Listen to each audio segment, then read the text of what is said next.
Comparison is a quiet thief. It doesn't scream, it whispers. You scroll, you notice, you shrink, not because someone else is better, but because you forget how whole you already are. Zen doesn't ask you to ignore others. It asks you to come home to yourself. Because comparison is not about them. It's about the part of you that still doubts your own path. When you constantly measure your worth by someone else's timeline, you lose connection to your own truth. And the truth is simple. You are not behind. You are not late. You are on your path. And that path doesn't need to look like anyone else's to be valid. Comparison creates an illusion that someone else's life is the standard, that their happiness means your lack, that their success makes your path smaller. Zen teaches the opposite, that life is not a race, it's a rhythm. And your rhythm doesn't have to match anyone else's beat. You don't need their speed. You need your stillness. When you slow down, you start seeing clearly, not just others, but yourself. The more you compare, the more you disconnect from your own growth, from your own gifts, from your own voice. And nothing is more painful than losing yourself in the name of being like someone else. Comparison starts with a glance, but it doesn't stop there. It becomes a habit, a lens, a quiet echo saying, not enough, not yet, not like them. Zen breaks that loop with presence. It doesn't ask you to stop looking. It asks you to look differently, to see your path as sacred, to see your flaws as alive, to see your timeline as yours, not theirs. Because real freedom begins when you stop grading your life against someone else's highlight reel. And if you need regular reminders to return to your center, subscribe and tap the bell so you always have space to reconnect when the world tries to distract you from who you really are. Zen teaches you not to chase what's already passing, and comparison is always chasing someone else's body, someone else's pace, someone else's version of success. But when you chase, you abandon. You abandon your own values, your own needs, your own peace. Freedom begins when you pause the chase and turn inward. Ask yourself, what am I really craving when I compare? Is it love? Recognition? A sense that I matter? Those things don't live in someone else's story. They live in how you show up for yourself. There is no peace in comparison, only tension, only questioning, only distance from your own truth. Zen invites you to return, not to a perfect self, but to a present one. Because when you're truly present, you can't compare. You're too busy noticing your breath, your body, your life unfolding, one moment at a time. When you compare, you look outward. But the answers you're chasing live inward. You don't need a better version of someone else's life. You need a deeper relationship with your own. And that begins now, with this breath, this body, this moment.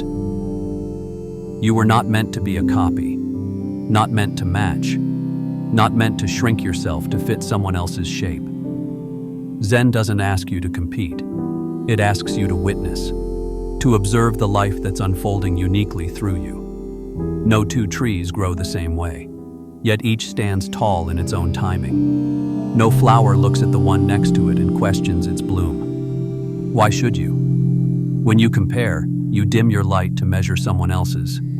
But your light was never meant to be measured. It was meant to be lived, fully, quietly, freely. The moment you stop comparing, you start remembering. You remember who you are beneath the noise, beneath the scroll, beneath the subtle messages telling you you're not enough. Zen doesn't make you more. It reveals what was always there. Your enoughness, your quiet worth, your sacred ordinariness. Comparison is loud, but presence is soft. And in that softness, you meet yourself again. You don't need more to be more. You just need to stop borrowing your identity from people who were never meant to define you.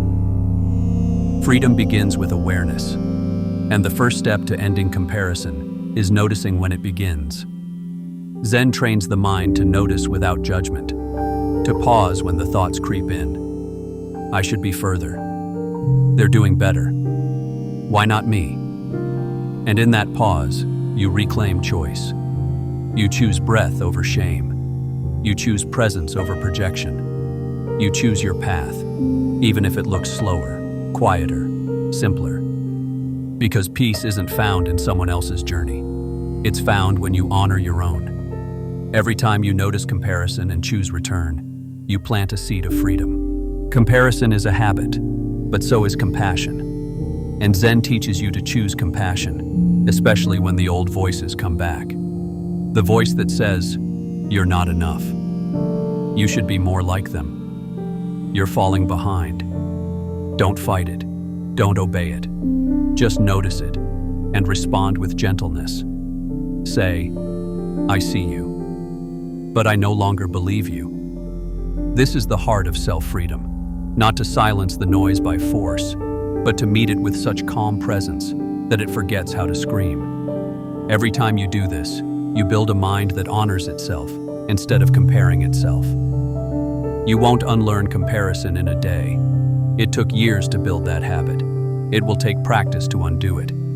But Zen reminds you, progress isn't about speed. It's about sincerity. One breath, one pause, one moment of awareness when you catch yourself drifting again. That's enough. You don't have to become someone new. You just have to return to who you've always been before the world convinced you to compete. The most radical thing you can do in a comparison-driven world is to like yourself quietly, to move through your life without needing to prove it's worthy, and to live free, not from others, but from the need to become them. Some people will always seem ahead, more successful, more confident, more together. But Zen teaches, what you see is only the surface. You don't know their fears. You don't see their doubts. You don't carry their pain. Comparison shrinks your world to a single snapshot, but presence expands it, reminding you that your path is not supposed to be theirs. You are here to bloom on your own schedule, not perform on theirs. And when you begin to honor your timing, you stop rushing. You walk slower, breathe deeper, feel freer. Part 12. Zen doesn't teach you to escape the world.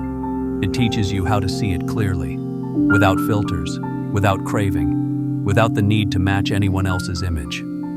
Comparison clouds your vision. It turns friends into threats, milestones into deadlines, growth into pressure. But presence clears the fog. You see someone's success, and you smile. You see their happiness, and you don't take it as proof of your lack. You see your life, not as less, but as yours. And that shift, from jealousy to joy, from pressure to peace, that's freedom. The kind that no algorithm can sell you. The kind that lives only in stillness. One of the deepest Zen habits is to stop measuring your life by noise. Likes, views, follows, validation from people who don't even know you. Zen reminds you, what matters is not how many people clap, but how real your steps feel under your feet. You don't need to be seen to be valid. You don't need to be admired to be whole. Comparison feeds the ego, but silence strengthens the soul. So you return to breath, to body, to a life lived inward, not outward. You may never go viral, but you will go deep. And sometimes, depth is the rarest success of all. Some days, comparison creeps in quietly. You don't notice it right away. Just a shift in mood, a tightening in the chest, a feeling that somehow you're falling behind. But Zen teaches awareness, not to prevent pain, but to see it clearly so it doesn't take over. When you notice the spiral, pause, return to your breath, name the thought, watch it without clinging, and remind yourself, you are not late, you are not behind, you are in a different chapter, and different chapters are not meant to look the same. This moment isn't asking you to match anyone, it's asking you to meet yourself. There is no version of you that will ever be enough if the measuring stick is someone else. Zen invites you to drop the measuring stick entirely, not to stop growing, but to grow without judgment, to evolve because it feels right, not because someone else already got there.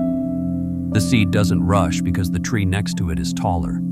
It grows anyway, with light, with patience, with time. And so do you. You don't need to fix your pace. You need to trust it. Because when you do, you stop asking, "Am I enough?" and start living like you already are. Zen doesn't give you a blueprint. It gives you a mirror. And in that mirror, you stop seeing others as competition. You start seeing yourself as worthy, as is. You stop asking, "How do I become more like them?" and start asking, "What part of me have I forgotten to love?" Because comparison is often grief in disguise. Grief for the parts of you left unattended, left waiting, left silenced. When you turn toward those parts, gently, honestly, without shame, you begin to heal. Not by changing who you are, but by finally choosing to see yourself, fully. Sometimes, comparison is a habit we inherit. From childhood, from culture, from systems that told us we had to win to be worthy. Zen breaks that inheritance. It teaches that you are not here to be the best.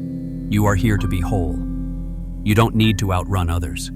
You need to sit with yourself. You don't need to be ahead. You need to be aligned. When you drop the race, you begin to notice life again, in the small things, in the quiet joy, in the simple enoughness of now. And that's when peace enters, not as a reward, but as a return. You don't break free from comparison by convincing yourself you're better. You break free by no longer needing to compare at all. Zen reminds you, you are already whole. Not when you win, not when you match. But now, in the middle of your mess, your growth, your breath. The moment you stop trying to prove your worth, you begin to live it. You start creating instead of copying, expressing instead of performing, choosing instead of chasing. And in that shift, you don't just stop comparing. You start becoming the version of you that comparison always tried to distract you from. Freedom doesn't always arrive loud. Sometimes it shows up quietly, in a moment when you scroll past without envy, in a breath you don't hold, in a morning when you wake up and feel at peace with where you are. Zen doesn't promise to erase all self-doubt, but it gives you tools to sit with it, to breathe through it instead of believing it. You begin to realize, it's not that others are ahead, it's that you're finally walking your path without needing to watch theirs. That's not detachment, that's devotion.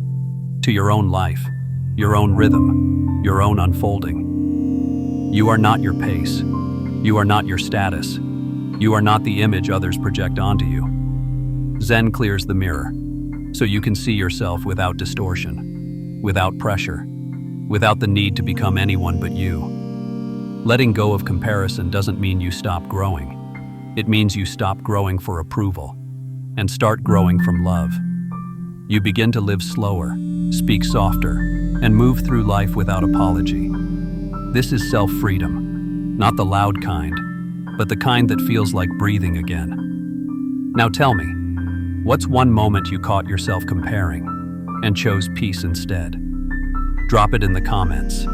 Your experience might help someone else return to their own path too.